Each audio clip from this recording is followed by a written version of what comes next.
as the program is about to begin.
Please take your seats as the program is about to begin.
Take your seats as the program is about to begin.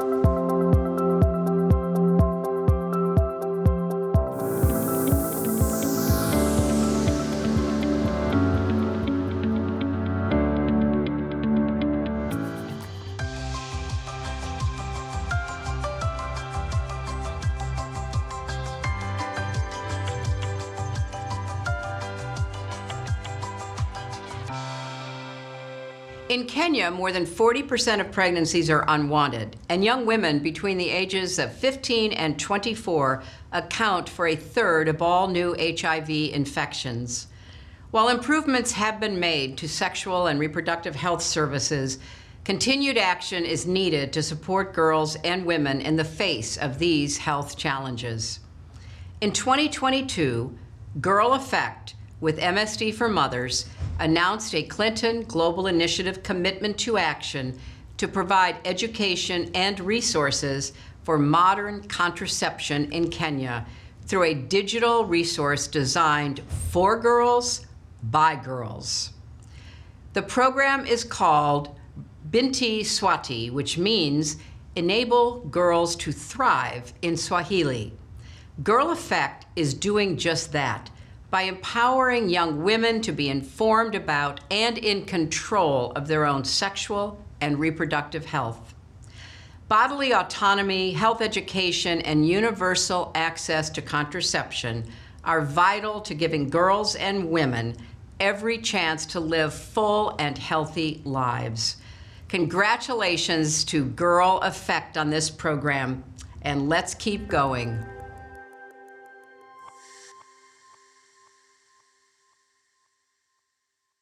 Please welcome to the stage Secretary Hillary Rodham Clinton.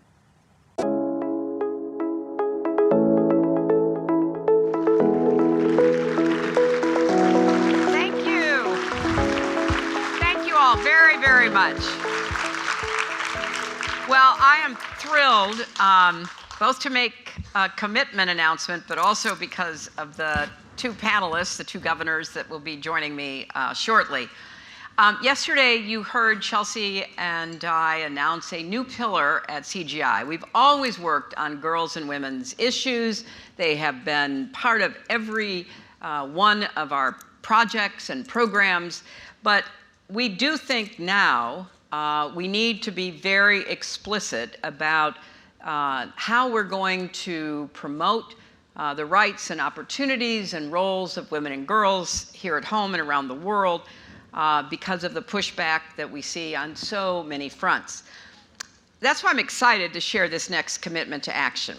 To start, I'd like to invite Liz Dozier of Chicago, it's called Chicago Beyond, to the stage, and Chicago Beyond works to overcome barriers to equal access to education, youth safety, health, and beyond.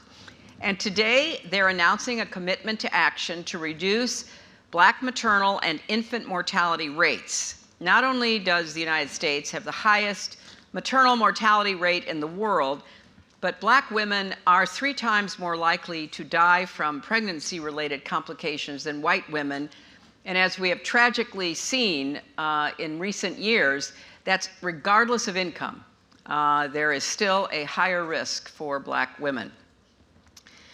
Now, the good news is there is reason for hope because research shows that access to community-based resources like doulas and independent birth centers, especially those that are Black-owned and Black-staffed, are powerful ways to reduce maternal mortality and achieve better outcomes. That's why Chicago Beyond is announcing a Clinton Global Initiative commitment to action to invest $5 million over 4 years to create the Black Maternal Health Fellows Program, to work with Black birth justice leaders and increase the number of providers offering care to Black women. With this commitment, Chicago Beyond and the Black Maternal Health Fellows Program are leading the way to accelerate meaningful systemic change and end the maternal mortality crisis. So please join me in giving a big round of applause to Liz and Chicago Beyond. Thank you so much. So great. You just take one little step to this direction. Okay. Good, so everybody can see you. So Thank you. Congratulations. So important. Now, I'm eager to begin the next panel because the conversation we're about to have could not be more urgent or important. Just as we here at CGI are celebrating and advancing the rights and opportunities of women and girls, there is a powerful backlash. Now, when the Supreme Court reversed Roe last year and ended the constitutional right to abortion, half the states in this country have moved to ban abortion in effect. And we know that this battle will continue in the states. It's a hard-fought battle. It needs leaders, and it needs citizens. And in fact, in every vote that has taken place since the Dobbs decision, people from Kansas to Montana and beyond have all said, no, we want to protect a woman's right to health care that she needs. In Illinois, Governor J.B. Pritzker has taken measures to expand abortion access across the state, including signing into law a bill that protects healthcare providers and their patients from legal attacks for treating patients from other states. In Michigan, Governor Gretchen Whitmer immediately saw the risks of outdated laws in the state, including an arcane state law from 1931 that banned abortion without any exceptions for rape or incest. So she went a step further and directed state agencies not to cooperate with any investigation into abortion providers or patients.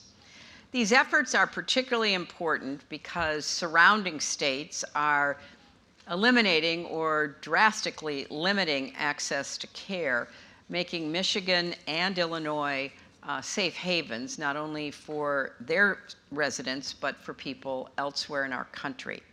So I'm eager to hear from them, so please join me in welcoming Governor Pritzker and Governor Whitmer to the stage.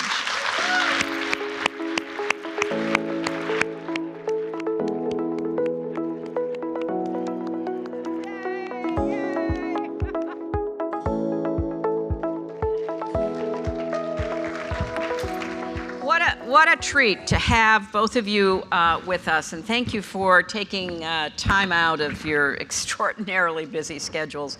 And let's get right into it. You know, as I just said, you know, the Midwest, many of your neighboring states, have moved quickly to ban or severely limit abortion in the aftermath of the Dobbs decision.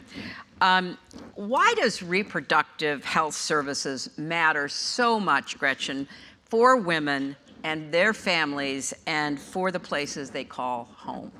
Well, Madam Secretary, thank you for having me. I'm thrilled to be here. JB is one of my very favorite colleagues, and I'm a huge fan and grateful for everything you've done for me and for my daughters. So when it became clear that the Dobbs decision was going to be rendered, we jumped into action.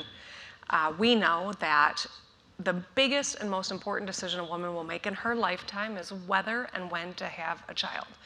And so toward the end of my re-election last year, while I'm a pretty disciplined messenger and I have a long fuse, obviously, with all the craziness that we've had to deal with, I got a little short with the 18,000th time I got the question, "You're talking so much about abortion, shouldn't you be talking about the economy?" I said, if you don't think that access to abortion is about the economy, you probably don't have a uterus or know someone who does. Mm-hmm. Yeah. And so access to reproductive health care, being able to make your own decisions for your situation, for your health, for your family, is absolutely essential to participating in our economy, to living the life that you want to live, and it's also critical for our competitiveness. I'll tell you, I just got back from a trip to Japan and Taiwan, and in both countries, I got questions about LGBTQ rights and reproductive rights, and how important it was for any business that's thinking about coming to the US to have a state that appreciates and fights for those sets of rights. And so I just share that as maybe one little part of why access and protection of these rights is so important for our economy, but most crucially, in my estimation, for the individual. Well, that's exactly right. And JB, you've been on the forefront of standing up and defending reproductive rights, as well as your friend and colleague, Gretchen. Why is that so important? Why is it important to you? Why is it important to the people that you represent in Illinois? Well, let me begin by saying that I probably would never have gotten involved in public policy or in pursuits in public life if it weren't for my mother, who was an activist in the 70s, fighting for reproductive rights, fighting for LGBTQ rights. And I was the youngest of 3 children, and I was young enough that she had to take me everywhere. My father had passed away. She had to take me to all the meetings, because there wasn't anybody to watch us at home. So I was in all of these amazing meetings with people whose names you would recognize now, but these were the earliest activists and loudest voices. So it probably came naturally to me. It's if it wasn't already in my DNA, it was driven into my DNA.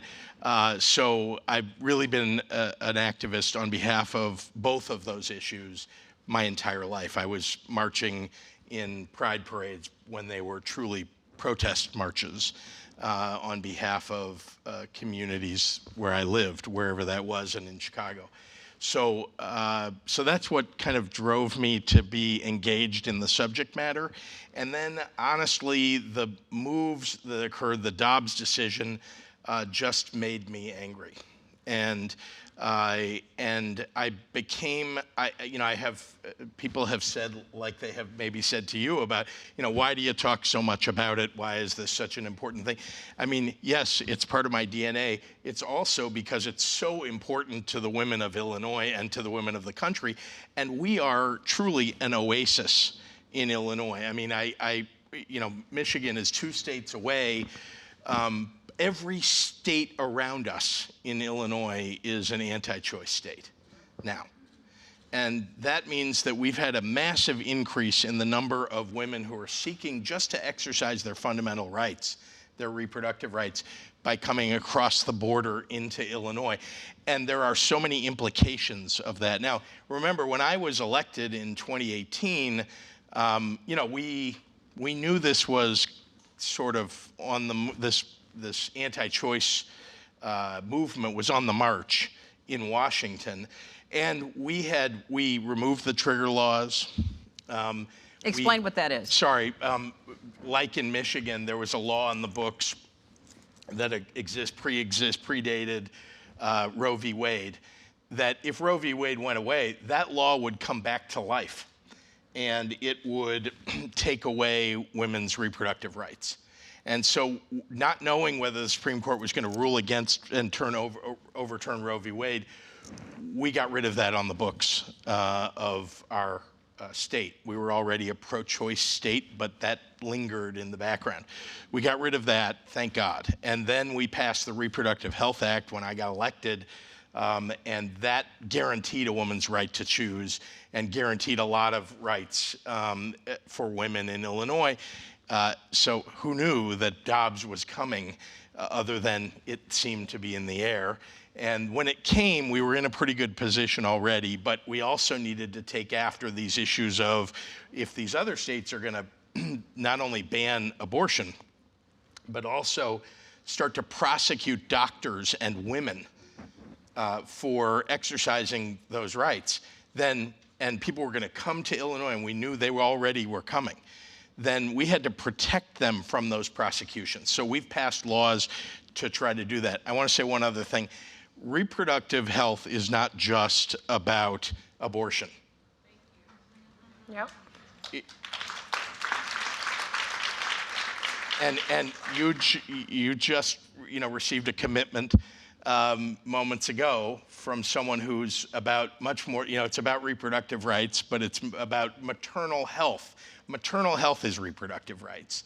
So the issues around reproductive rights are many and varied. And when we talk about, for example, women in the Black community dying at a much higher rate than any other community, well, that is about reproductive health. That is the broad topic of women's health. And so we've worked very hard to try to make sure that we're covering all of it. We're not there yet. We've made a lot of progress. I think we're the most pro-choice state in the country right now, but that doesn't mean we're the most pro-women's health and reproductive rights state broadly. I mean, or women's health broadly. We have work to do. We will continue to do this work. And if people ask me, Gretchen gave the perfect answer, which is this is about much more than just one individual right. This is about your right to exist and to make your own decisions about your own body, and more than that, about your own future, your financial future, how you want to live your life. That is what we're trying to protect. Well, that's very well said, because as you pointed out, there is such a disconnect between those states that are eliminating or severely limiting the right to abortion and states that don't have a focus or resources aimed at prenatal care, safe labor and delivery, postnatal support and care. And that's always been part of the challenge here, because a lot of these states are putting women's lives at risk because they already were pretty indifferent to what happened to Black women, brown women, poor women.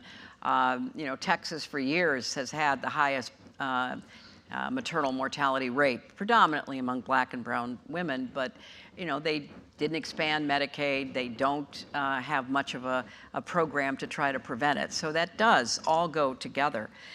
It's so important to make the point you made, Gretchen, about economic rights and economic opportunities. But it's also true, isn't it, that you're really looking at the whole panoply of rights and opportunities that women have to plan their families, to be able to make that most personal of decisions. Could you talk a little bit about any of the stories you've heard from within Michigan, and how that might have affected your own view about what you as governor needed to do? I think one of the things that was really helpful in terms of the action we took in Michigan and changing our constitution to embrace and protect this right was all the roundtables that we did across the state, just listening. And obviously I've had a lot of threats against me, so we vetted the people that came, but we didn't curate to make sure we were all of the same mind. We actually did want to listen and understand. And I always open these conversations up with sharing the fact that I am a rape survivor. I talk about my experience in college and how in the aftermath I was so grateful to know that if I had been impregnated, I could have made a decision to terminate that pregnancy. And I always shared that because I wanted to make it a space where people felt comfortable being vulnerable. It's hard. It's the hard stuff to talk about. But it was women who showed up, more than one, looked me in the eye and said, I did not vote for you in 2018. I am not a Democrat, but I am out knocking doors for you right now because you're the only person out there trying to protect my rights and my daughter's rights and future rights. The Illinoisans, what do we call people from Illinois? Illinoisans? Illini is fine. I don't know. We're Michiganders, but we even debate about that in Michigan. It's good for the goose, it's good for the gander, right? But, oh, that was a dad joke. I love it. But I think that I was really encouraged to see them stand their ground. But even if you are from Illinois or Michigan, we can all lose these rights depending on what happens in Washington, D.C. And that's why, while there's a sense of accomplishment and protection in Michigan, and I've got a host of other things I want to get done in our Reproductive Health Act this fall, we can't rest. We can't assume it's over, because it is not. No. Well, I think that is a very important point to make to our audience. In politics, there are no permanent victories and there are no permanent defeats. And that's why the theme of the CGI meeting this year, Keep Going, applies to exactly these kinds of very challenging political battles as well. So JB, you did, I know, because we talked about it when I saw you and my friend, your wife, MK, up at Lake Geneva when you were just bearing down on re-election. And you talked about making a tour of the whole state, and I was born in and grew up in Illinois. It's a long state, you're further south at the Cairo, Illinois, than you are in most southern states. So what kind of encounters did you have? What kind of, questions or stories did you hear? So I think first of all, yes, let me just claim, the only person on the stage who can claim Hillary Clinton is from Illinois. And we honor you in your suburban home, and always want you back. But look, Illinois is a state that is, people think it's deep blue because it has voted blue in presidential elections for some number of years. But just to give you an idea, like when I won in 2018 with 50, I won 54.6% of the vote. And that was the largest percentage a Democrat has won the governorship in Illinois by in 50 years. I mean, that was shocking for me to learn because I also thought, well, we're a pretty deep blue state. It's not so deep blue, and my predecessor was a Republican, and we've had more years of Republican governors over the last 40 than we've had Democratic governors. So just to give you a sense, so to your point, Illinois, it is a Democratic state, but it is also, as you move outside of the urban area of Cook County and the suburban counties, the collar counties, it gets redder and redder and redder as you move south. And again, although we win some, the college counties and, areas like that, as Democrats, this is, basically breaks down as mostly pro-choice in, one part of the state and much less so in another part of the state. When you get to Southern Illinois, and here's what I found, especially post-Dobbs, people in deep red Trump territory, and it was mostly women who would walk up to me and they would lean in and whisper. People would shout it in Chicago, and they'd lean in and whisper and say, "Thank you so much for preserving our right to choose. Thank you so much for standing up for abortion rights." And during the middle of the pandemic, I might add, those same people, "Thank you for keeping us alive." While other people were protesting and calling me a tyrant for asking people to wear masks and keeping people alive, I think. And so it is challenging in a state, and I think you saw this in New York. It's, upstate New York is very different than Manhattan. And but there is opportunity, I think, political opportunity in what I just said. There is also, I believe, an opportunity to bring people together. I know this is a divisive issue, or people feel it to be that way, but there are a lot of things that we have in common. Your husband used to talk about this as president, that safe, legal, and rare is what he would say. And I think, and the truth is that rare or not, there are children that need adoption, and we do need to make sure that we're also promoting adoption, that we are, helping young women and women of childbearing age to make a decision for themselves. But it's their decision. It's no politician should be in the room. Maybe there should be a doctor in the room when the decision gets made, depending on when. But the truth is, it is the woman's decision to make. And we're not going to compromise on that. And I do believe that is about freedom. And when you go to the reddest counties, people want to talk about freedom. That is about freedom. Yeah, and I think that's what's been recognized in a lot of these referendums and elections, where in red states or red parts of states, people have voted for protecting the right for women to make these choices. I wanted you to talk a little bit about the politics, because you're absolutely right. You succeeded a Republican governor. I mean, these are hard-fought elections. There is nothing that you can take for granted.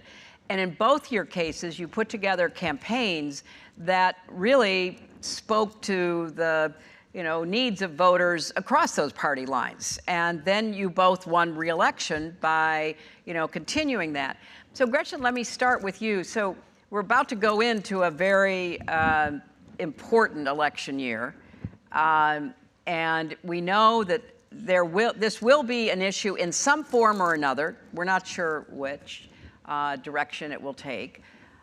We know that some states around the country are talking about trying to limit travel outside their states. So you can't leave one of those states next to Illinois or Michigan and come there. And I don't know how they would intend to do that without creating a police state, but they're talking about it and violating, more constitutional rights. So what's your message? Your message to Democrats up and down the ballot, your message to voters about how we're going to defend the position that you both have very straightforwardly taken in the face of, what I see happening now, which is a totally bogus argument that Democrats are for, abortion at birth. You've heard that. After birth. After birth, right.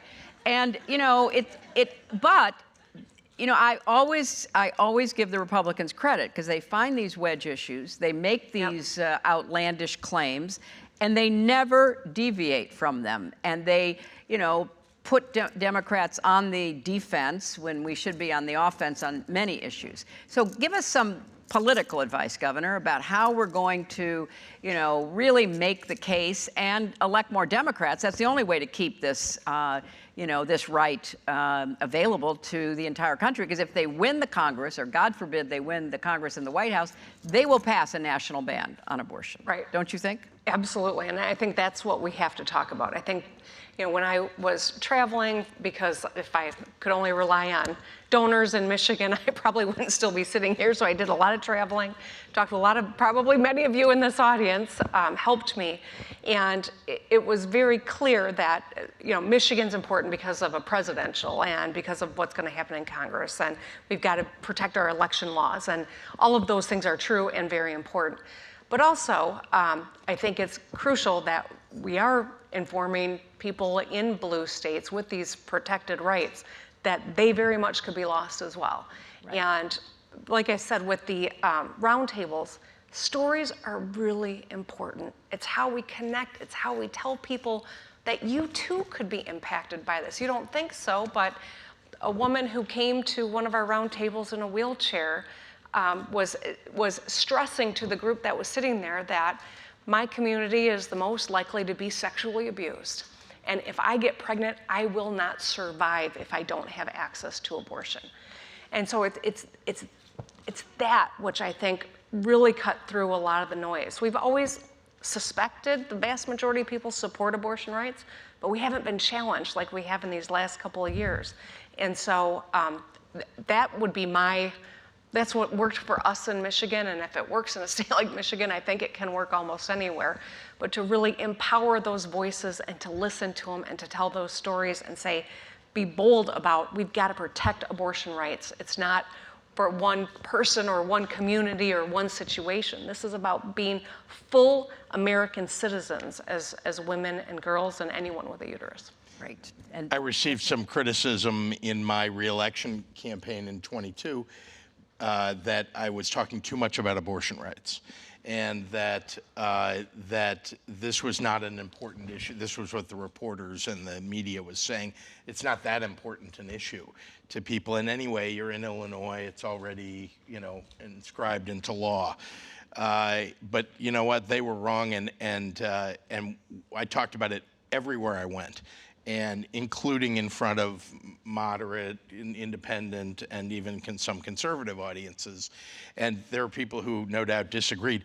But again, just exactly the same thing happened in Illinois, which is there are a ton of people who are Republicans who disagree with me about lots of other things, but they understand that the problem, and this is what we need to talk about this coming year, the problem is that you're now talking about states stopping women from, for example, having procedures to deal with an ectopic pregnancy.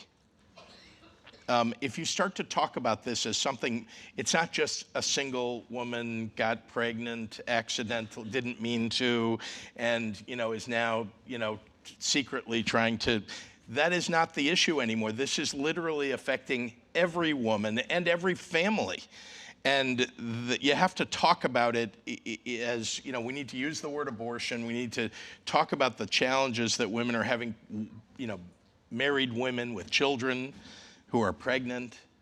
And then you see people, and I heard this in my campaign, you see people who are normally, more conservative, showing up and saying, I'm voting for the person who's protecting my freedom to make decisions for myself and for my doctor. One other thing, I don't know if you read the story about in Idaho, a whole hospital department had to close because the doctors were so threatened. And these were people just helping people through their pregnancies. And those people got up and left. The doctors got up and left the state, so that there was no care for women in that part of the state, and they didn't know what to do about it.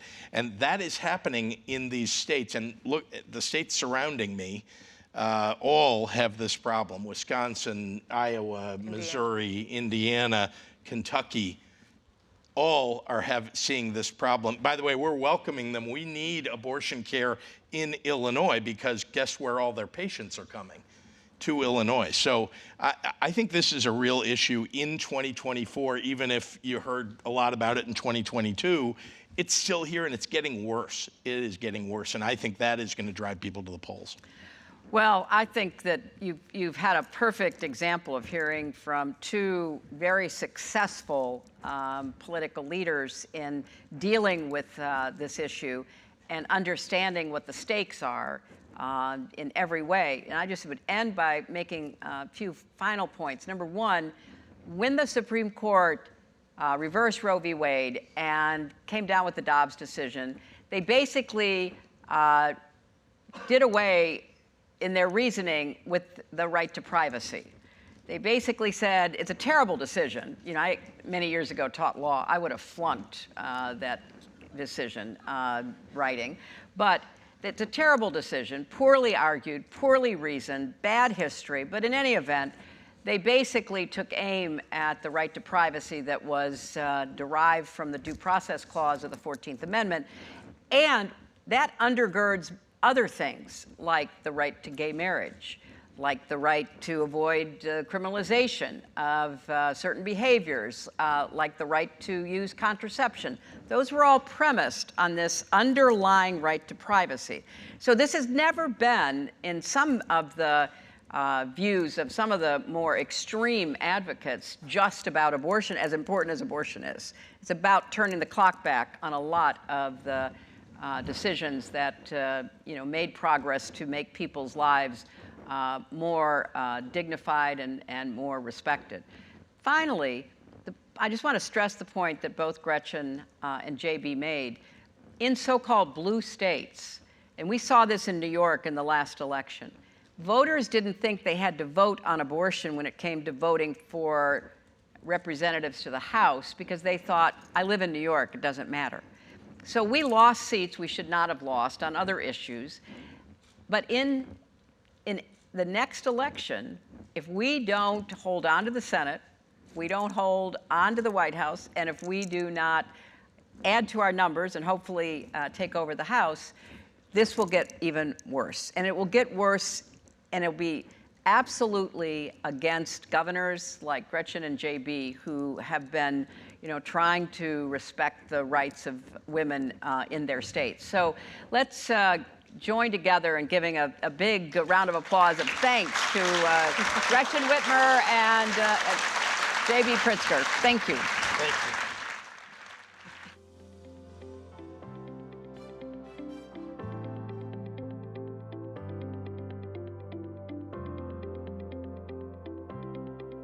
Please hold your seats while the speakers depart.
Please welcome to the stage Jen Psaki.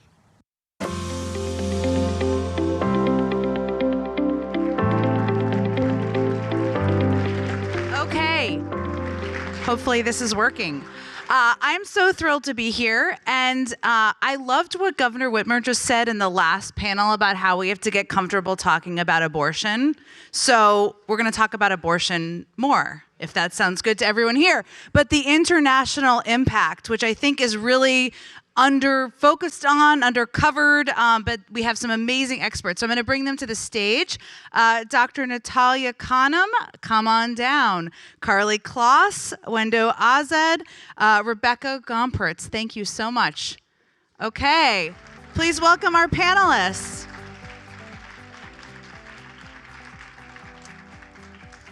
Okay, everyone's settled? Great, okay. So I want to start, I promise we're going to spend a lot of time talking about solutions. I've been listening, and this has been such an inspiring day and conference already at a time where things feel very dark. There's a lot of solutions happening in this room.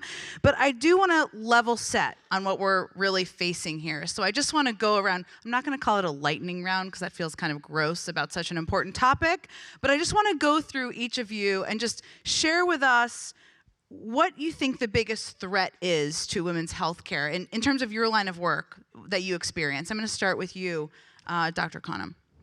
Well, thanks so much, Jen. Natalia Khanum from UNFPA, which is the United Nations Sexual and Reproductive Health Agency. The biggest threat that's facing women and girls all around the world right now is the power dynamic, SDG 5 on gender equality, and the topic we're discussing is taboo. So stigma, the inability to be truthful with young people, is a dangerous business, and it leads to death and dying, and I'll say more about that later, I guess. No, and we're going to talk a lot about that, the disinfo, which is such an issue around the world. Carly, what about you? You've been doing some really amazing work on this issue. Thank you. This is the first time I'm actually publicly speaking about Gateway Coalition, which is an effort that I have been a part of to bring funding to independent clinics across the United States. I'm from Missouri, and 25 million women across this country are living in states like Missouri that have very restrictive abortion policies, if access to any care. And so there's so many threats that these independent clinics are really facing in terms of violence and threats to the lives of the care providers, but also just basic funding to keep the lights on. Mm-hmm. Funding, a huge, huge issue around the world too. Wendo, what about you in your work out there in the world? What is the biggest threat? Thank you so much for your question. I think for Dandelion Africa and our communities in rural communities, it's lack of access, lack of reproductive autonomy, basically lack of women and girls being valued as humans. And for me, that is the topmost threat in this world today.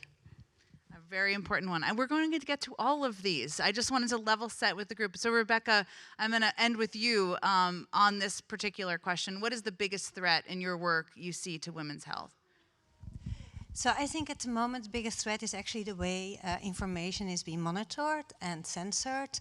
And for example, Google algorithms, social media algorithms that prevent people from finding the care that they need because these companies are controlling the information. But also states, they're censoring websites that are providing information, life-saving information to and services to women in need. All right, so we've heard disinfo, access, monitoring, funding. We're going to get into all of those topics. I do, as was just discussed on the last panel, obviously there has been, there's an ongoing effort to roll back rights in the United States. And sometimes people think about that as disconnected, and it's very much not. So I want to talk a little bit about that, and I want to start with you, Wendo. How do you, when you're out there doing work, how is the Dobbs decision and the rollback of rights that Carly referenced and we've all referenced, how does that impact the work you're doing and efforts to expand access in global communities? I was actually going to ask you the same question, like, how will America survive this? Yeah. I am just from a small village in Kenya. But you have to realize that a lot of funding for reproductive health in my country for civil organizations comes from the states. So there could be a CAB, or sometimes we have these grant agreements that have this clause that says you cannot offer these kinds of services to communities that need it the most. So there is a ripple effect, one way or the other. There's also the aspect of lobbyist groups that will use this to actually curb, and they will use this to ensure that women and girls in places like Kenya, like rural Mogotio, do not have access to comprehensive sex education. So one way or the other, we are all affected, and whatever happens to women in this country has a direct impact to women in rural Mogotio as well. Rebecca, you've been doing work to combat, some of the laws that have been changed here in the United States. Tell us a little bit about how you're seeing that ripple effect and the impact out in global communities. I find it difficult to talk about the global landscape because everything is so country specific. Yeah. So my work is very much about creating access to abortion pills. Abortion pills are a revolution for women because they can do abortions themselves safely. It's as safe or safer than Viagra and over-the-counter painkillers. People can do it themselves, so they should be available over-the-counter. So actually, I always look at this problem more from a perspective of where are the loopholes? How can we find access to people that need it, instead of thinking like how is it going to diminish access? Because there's so much opportunity there with the abortion pills. Women on Web is providing abortion pills all over the world. It's continuing to do that depending on any law, any circumstance. Aid Access is helping women in all 50 states, and there are US providers based in states where the laws have been passed that are protecting them. We're helping more than 70,000 women in red states every year at the moment. So it's not only looking at what's the negative effect, what's also the positive effect sometimes. The price of abortion in the US dropped.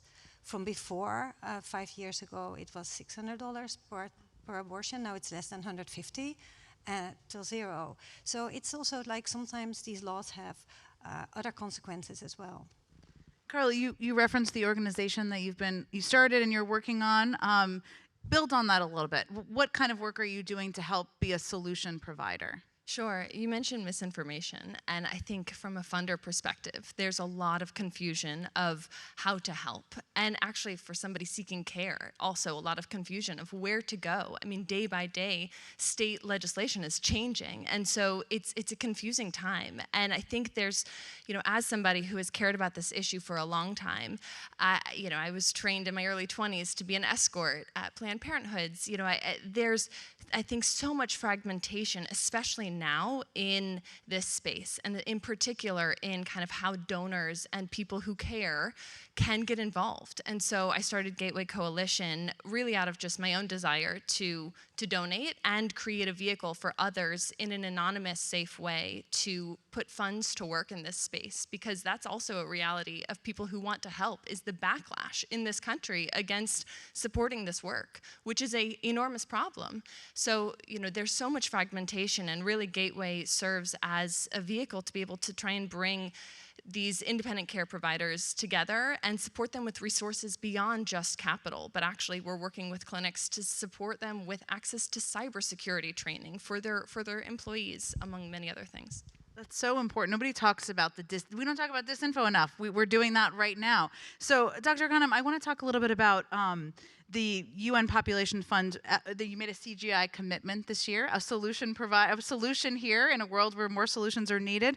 Talk a little bit about that and the UN's work to kind of put this in the hands of women. Who we're talking about right now is a mom who might have 3 kids, she might have 6. She's taking a desperate situation in hand. And the access issues that we've already alluded to are really important, because the reason for abortion is lack of sexual and reproductive health care. If young women had information and access, if a mom who is trying desperately in a refugee camp to care for her existing children had options, family planning and contraception options, that obviates the need for the desperate act of unsafe abortion, which I just want everyone to know is the preponderance. 90% plus of abortion in developing countries is by unsafe hands. So the sterile environment that we may be envisioning, or the ability to access a pill, is beyond reach. So UNFPA is really proud to be here because our Maternal Health Trust Fund, which looks at life comprehensively.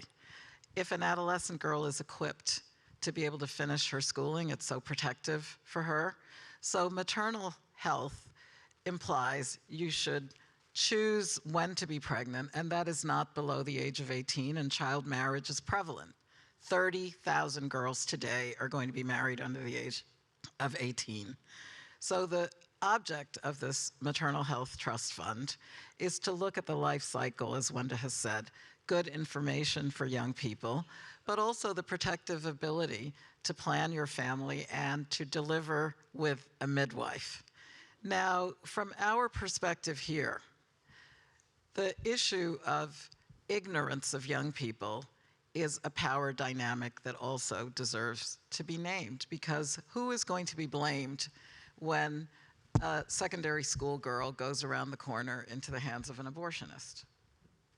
The stigma, the shame on the family, the up to and including so-called, dishonorable honor killing. These are realities. And I think the ripple effect, Jen, that you were talking about, people look to the USA for leadership. And right now, I think we're very grateful that the United States is supporting women's rights around the globe in the form of sexual and reproductive health, but this is not necessarily dependable.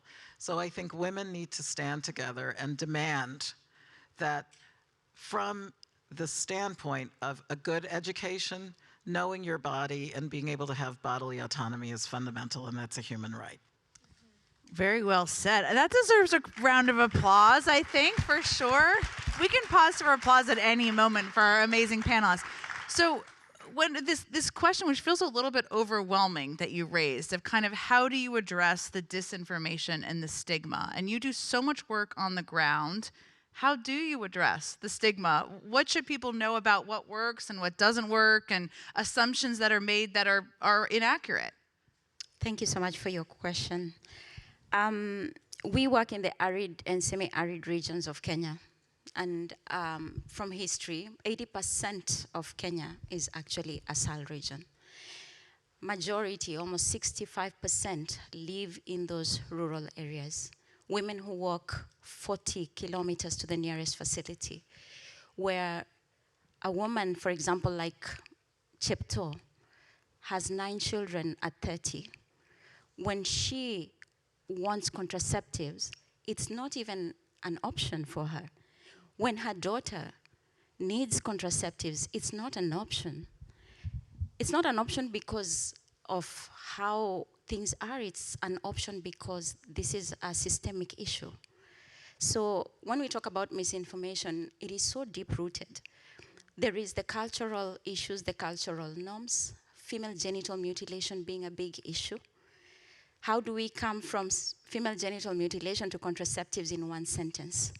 When Dandelion, for example, we ran 3 clinics, 3 hospitals offering maternal child health, 50 safe spaces where nurses go on motorbikes with backpacks to offer free contraceptives door to door, because there's nothing more we can do other than create what is most important, and that is time. Women all over the world lack one thing: time. I'm sitting here today thinking, I don't know where my daughter, if my daughter has done homework, time. There's women all over the world, especially in our context, in marginalized areas. She carries water. She's busy herding cattle. She's the 4th wife, gracefully. Where is she getting the time to be able to sit on this particular panel here so that she can use her voice to be able to champion for the things she wants? So for us, we ensure that we take messages door to door, because these women don't have the opportunity for education. Because education right now, if you look at statistics, it's the least funded And majority of the people who don't go to school are girls. So how do we expect them to come out of poverty? I feel sometimes as if women, we reserve the right to be poor. And this is just insane. So for us, we take information door to door. We work with schools, and we engage men and boys from a very early age. Because I have come to understand, I have 4 sons. And if my son cannot understand how to use a sanitary towel, then I have failed as a mom. If my son does not and cannot talk about contraceptives from depot to IUD, I have failed as a mom. So it is our collective responsibility as women to lift as we climb, and we have to start. Information is not about giving to the general public. It is us as women who are raising these men to do this to us. I love that. Rebecca, I mean, and we can all talk about this subject, of course. I mean, a lot of these decisions, I think we all know, it's not the fault of men. They do have a role here. I think it's clear. But a lot of the decisions are made by men around the world, and that disempowers women. We've talked a little bit about how to empower women on a person-to-person basis, hugely important. How do we put these decisions back in the hands of women and empower women? I don't think we do that. Women do that themselves. I think we just have to give them the opportunity to do it. So, for example, there's many gatekeepers to abortion access, whether it's doctors, pharmacies, even women's rights groups. Everybody's a gatekeeper. These medicines should be available over the counter. People should go to any drugstore, be able to buy the abortion pills, do the abortions whenever they need to, with whomever they need to, or want to, and how often they want to. And so it's not like it's up to us to empower people. It's just to give them the opportunity to take the power that belongs to them. Can I just add something here? Because I totally agree with what's being said about women empowering themselves. However, as the United Nations 78th General Assembly started today, and President Lula, President Biden opened the debate, the polarization around women's bodies is getting dangerously worse minute by minute. So it's very easy to block the ability of a pharmacy and to penalize a doctor, a nurse, for rendering even life-saving care to a woman in distress who might die from hemorrhage or whatever if abortion is banned. Banning abortion doesn't stop the practice. And this has been studied, and there's evidence upon evidence. So it is a political decision as to how do we proceed. At UNFPA, and thank goodness Antonio Guterres, our Secretary General, insists that for that SDG 5, the Sustainable Development Goal on full women's equality, women should be able to exercise their rights. And that extends to adolescent girls, because again, as you're saying, if you have 10 children by the time you're 30, you started when you were way underage having children at the risk to your life, to the newborn's life. And economically, for generations, your family is not going to catch up in an AI, computerized world. You are indeed being condemned to a life of poverty. So I think for CGI, it's a magnificent opportunity for women, for men, for everyone to lift our voices and insist that women are perfectly capable of making their own decisions, and this is a rights issue. No question. Carly, yeah, we can always pause for applause.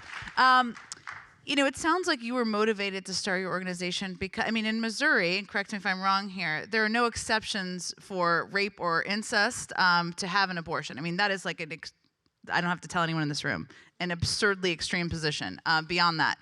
How do you educate, inform young women in the United States about what their rights are in that circumstance? Thank you. There's so many important things being discussed here. A stat that was staggering to me, and I think a lot of people don't talk about, and the 59% of women seeking an abortion in this country already have one or multiple children. So, I think that people aren't, there's so many facets to this conversation. Outside of my work with Gateway Coalition, I teach girls how to code. We have 12,000 young women around the world, and they're learning how to code and solving problems that the world is thinking about, despite being teenage women, and they are thinking about this conversation. They are realizing the power and the important role that they play in taking action in this space. They are furious, and it keeps me hopeful in a way, because the importance that elections play in ballot referendums and shield laws in the interim. But we need, in lieu of a replacement of Roe, we also need to fund the immediate work that is happening now. And so this is very top of mind of young women that I work with. Yeah, no, it's really powerful what you're doing, and there's so much alignment and overlap that I think people don't entirely realize. I want to just dig into kind of some of the challenges, and you've all talked about these a little bit, but I think it's so important for people in this room to understand what the solutions are and what can be done to address some of the issues. So let's just, we've all touched a little bit about disinformation and kind of how to address it, but if you were to wave a magic wand, we don't have a magic wand, but there are lots of people in this room who might have magic wands, we don't know, to help increase access. Rebecca, what would you do? What would you ask for? What would you want? So everybody should have abortion pills in their ears. Those are abortion pills? Yes, of course they are. Amazing. Who in here wants some of those earrings? Maybe we can raise money. I don't know. I see some men raising hands. Okay. Excellent. Now, what we have been doing with Aid Access is, and also Women on Web, is making sure that people can have abortion pills before they're pregnant. It's called advanced provision, or pills for future use. So everybody should have these medicines in their cabinets, like they have painkillers, so that whenever they need it, or their daughters or sons or whoever can use it. And I think that is one of the strategies that we can use. The other is more shield laws. I think it's very important that more and more states have to pass the laws that are protecting providers from giving abortions to other states here in the United States. The price of the medication should drop. And the way that we work on that now is that I'm developing now, together with Leiden Medical University, mifepristone for other indications. It's for endometriosis, myoma, but mostly as a weekly, on-demand, over-the-counter contraceptive. We just started this study, the enrollment, and we hope it will be ready in 3 years, so that you are creating more access for lower prices, so that everybody can afford it. The medication is in Kenya. It's everywhere in the world. It's available. Every group around the world, women's organizations, they all have stacks of abortion pills. It's just that sometimes the price is too high, and you have to make sure that people know about it. So if I could wave my magic wand, I would tell Google, Facebook, Instagram, TikTok. Are you looking at your phone because they're listening? I saw what you were doing there. I hope so. To make sure that people looking for information about abortion care is that the first thing that they find is information about abortion pills and where to get them and how to use them. Because that is how people are now getting most of the information. Is through online. That's, and it's how people talk about it, which is sometimes not often through a political lens.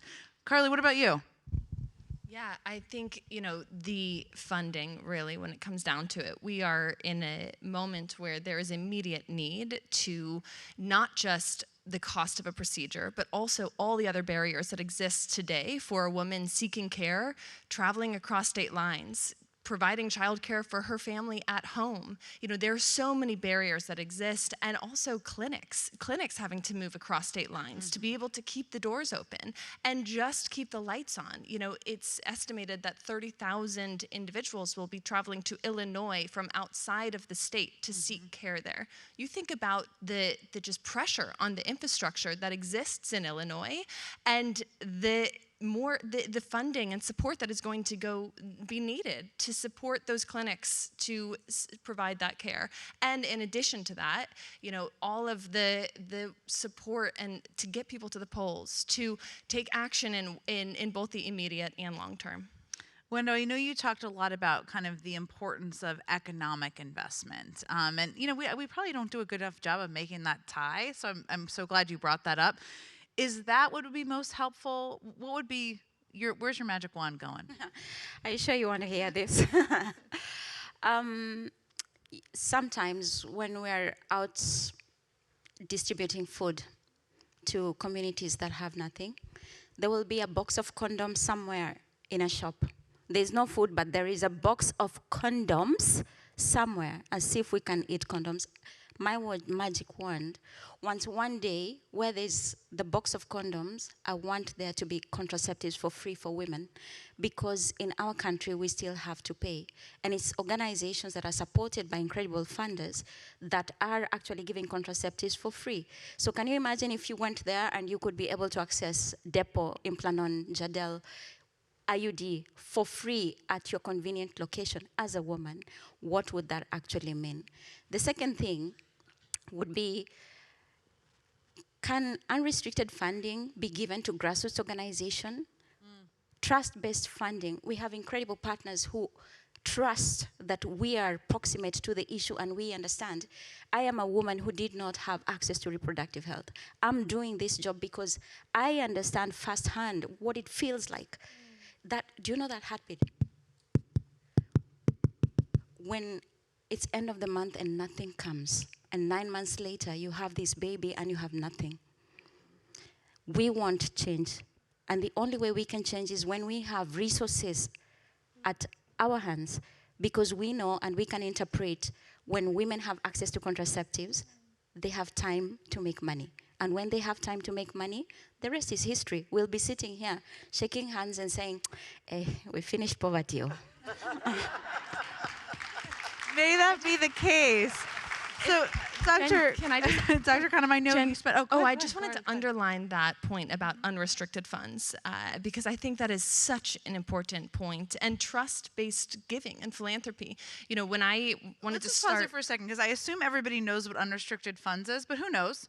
Can we explain a little bit about what that means and why it's so important? I mean, as somebody who runs a nonprofit as well, I appreciate, you know, it's giving the ability to the clinic, for instance, to decide how to allocate those funds, where they're most immediately needed.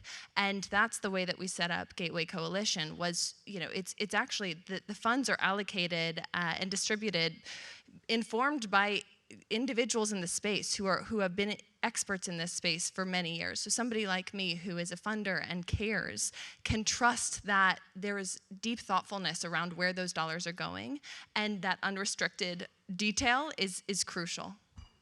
So that's such an important point. Thank you for explaining it too. I didn't mean to put you on the spot, but I assumed you knew what it was or what it meant. Dr. Khanum, I want to talk again. Disinfo keeps coming up and up, and you were telling me before you spend a lot of time on a plane, obviously from your job. No surprise. You can tell us how to pack after this, maybe, but. I want to talk a little bit about cultural miscommunication. That is true in the United States too, for sure. I mean, we all know the statistics of the percentage of people in this country, women and men of all political parties, who support women's right to make decisions about their own health care, but it has become a political issue. It's a different cultural miscommunication issue internationally, or it can be. But what can we all learn from you and your work about how to address that, or how to talk about these issues in a way that is accessible and is bridge building? Well, you know, that's really a great question, and I think each of us will have to answer it in our own way. For UNFPA, which works in 150 locations in the developing world, we're really conscious of who is the influence on the life of an adolescent girl. You know, my boss. So her family is extremely important to her. Very often what her grandmother thinks is going to determine what her mom is going to do. Certainly in many places where we work, patriarchy is real. And so even to have permission to go to the clinic, someone, a male of the household, it can even be your son, has to grant that. And ultimately, I think when we talk about culture, which is things that people do, things that we make, there is such an embedded understanding, misunderstanding, looking for authority in a father figure, that even with all the abundance of evidence, and I could sit here and quote facts to you all day long, like half of pregnancies in the world are unintended, hence, again, without family planning, the need for abortion. Culture can either inhibit or it can invite us to be truthful with young people, to allow young people to lead us into a new path of being. What happens right now is that conversations about sex and sexuality are determined to be dangerous or else stigmatized. Anything that we can say about sex and sexuality, raise your hand if sexuality did not lead you to be in the room today, right? But for me, fundamentally, I think part of the culture is also religion. People of faith everywhere who sincerely have compassion and are rooted in their beliefs all agree that women should not die giving birth. The agreement vis-a-vis how to conduct ourselves with boys and girls, coercive behavior in sex, the ability to get correct information, and Rebecca's put this on the table several times. You know, we're living in a place where the Tate brothers had more YouTube influence than any of the good doctors and the activists and whatever in this room combined. And this type of perpetuation of denying women their bodily autonomy has to be confronted head on. It's not culture, it's actually systemic. It's a system that actually leads to heartache and pain. Ultimately, it leads to devaluation of the value of a girl. So I really think that this is one dynamic of culture that it's not relative. Women's lives are important.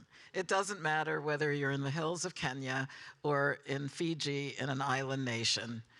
Women should not be beaten, and that shouldn't be accepted as the norm. And for this, men have to step up because you're holders of power today and use your voice and your influence and your money to make sure that women are respected in every space. And this is the culture that we want.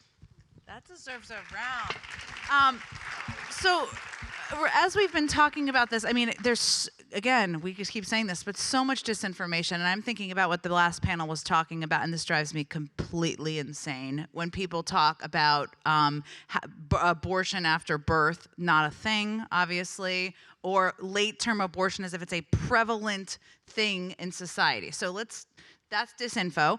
But Rebecca, I mean, your push, your work, your amazing work on the abortion pill, that feels to me, but this is a gut, like it's like less scary to people if it's a pill than in a clinic. I mean, is there an opportunity there to bridge build, to make this something that we can move past the political divides there? I don't want to put too much pressure on you, but maybe I am putting a little pressure. But how do you see that?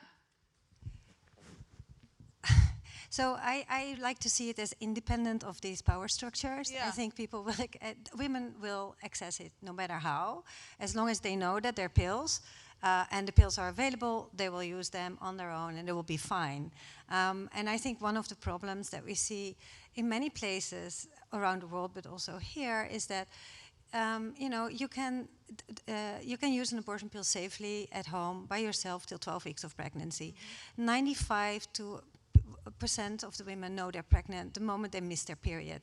All the pregnancy tests now, they're positive before you're actually getting your menstruation. So there is so much more knowledge already with young people, and they have apps to track. I mean, of course, I'm not talking about the poorest, most vulnerable, marginalized population. I'm talking overall. And I think that digital illiteracy is a big problem as well, because there's many people that don't know how to navigate the internet, and that is another issue that needs to be addressed.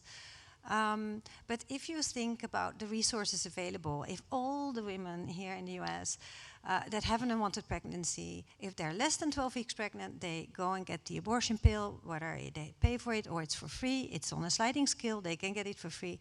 And then the rest of the other people, they can travel. Most people cannot travel, by the way, because they have childcare issues, they have cost issues. Privacy is a huge thing. People don't want to go to a clinic because they want to deal with their own abortion. It's not only because they can't access abortions. We found that in research since a long time. Women like to do their own abortions. They like to be in control of their own lives and to do it on their own terms with whoever they want to be with. And then, of course, when you're longer than 12 weeks pregnant, it's better to do it under medical supervision, and then they can travel to the States. But if we work together and really making sure that people get access, there's enough money out there. It's just how it's being divided. And who gets access to it. Wendo, on this question of cultural divides, I mean, there's a lot of people who would love to be helpful in the amazing work you do. What have you learned that is a kind of misconception about how people should talk about abortion access, healthcare access in places like Kenya or other places you've worked around the world? Thank you.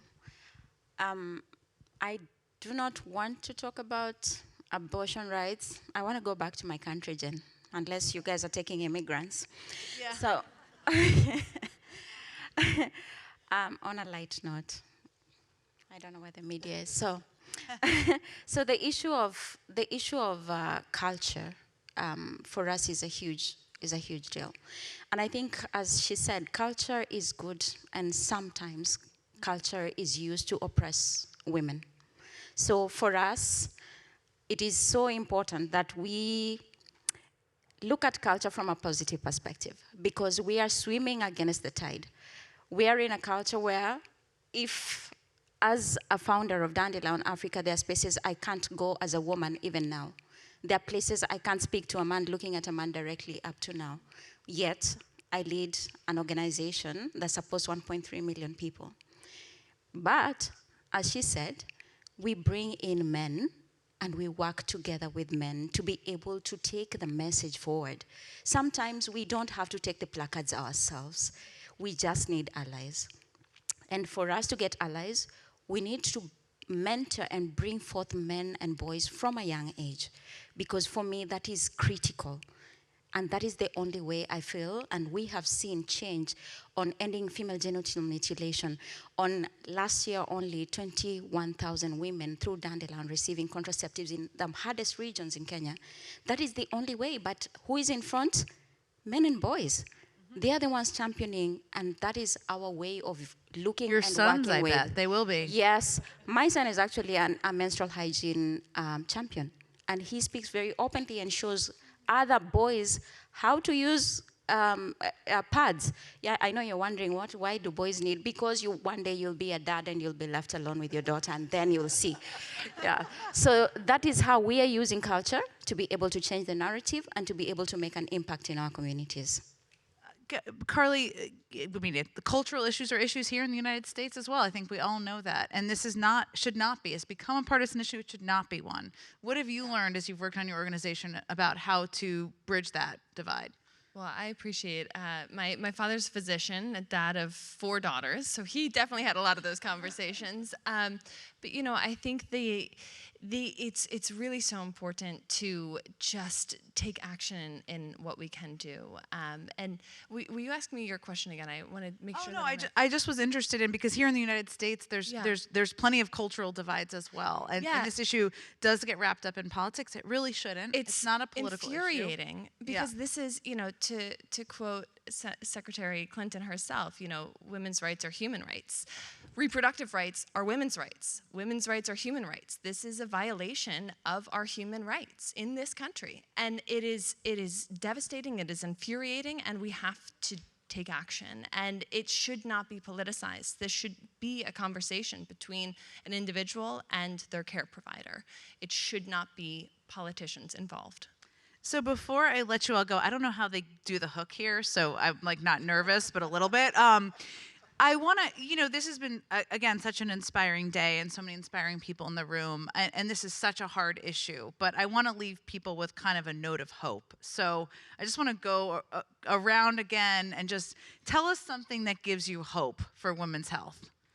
Well, you know what? Leadership matters, and what really gives me hope is people like Secretary Hillary Clinton, who Beijing was 1995 when she pronounced that women's rights are human rights.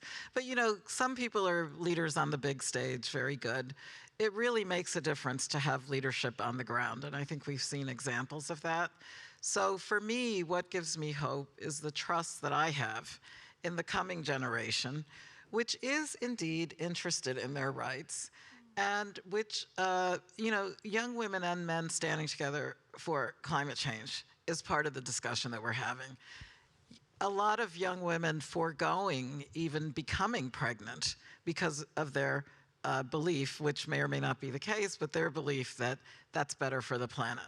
So I really think that very sincerely for me, the sense of conviction that I have multiplies when I see younger people who are very, very live to this issue of fairness, and I think that's going to make a huge difference. The next generation, they're going to save us all. Really Carly. does. It does. I mean, it's unfortunate that we are relying on them and putting that pressure on them, but it's true. To many young women I talk to, this is not a gray area. This is black and white. This is their bodily autonomy, and they are taking action already.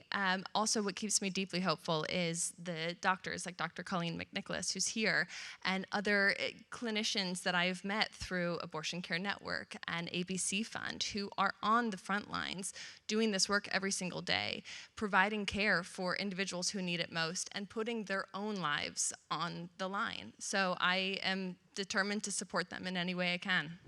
Wanda, what gives you hope? What gives me hope is the future, the generation that we currently have that's fighting for reproductive autonomy. The other thing that gives me hope is the incredible partners who are supporting grassroots organizations like ours and believing in what we do. And lastly, it's women who are sitting on these spaces who are lifting others as they climb. That gives me hope. That's great. Okay, no pressure, Rebecca. What gives you hope? I just can fully agree with all of you. The trust that we just have to trust people and women to be in charge of their own lives and their own bodies, and also that nobody's going to take that away. And even if they try, we'll just take it back. Perfect note to end on. Please give a round of applause for this incredible panel of women. Thank you so much for your time today.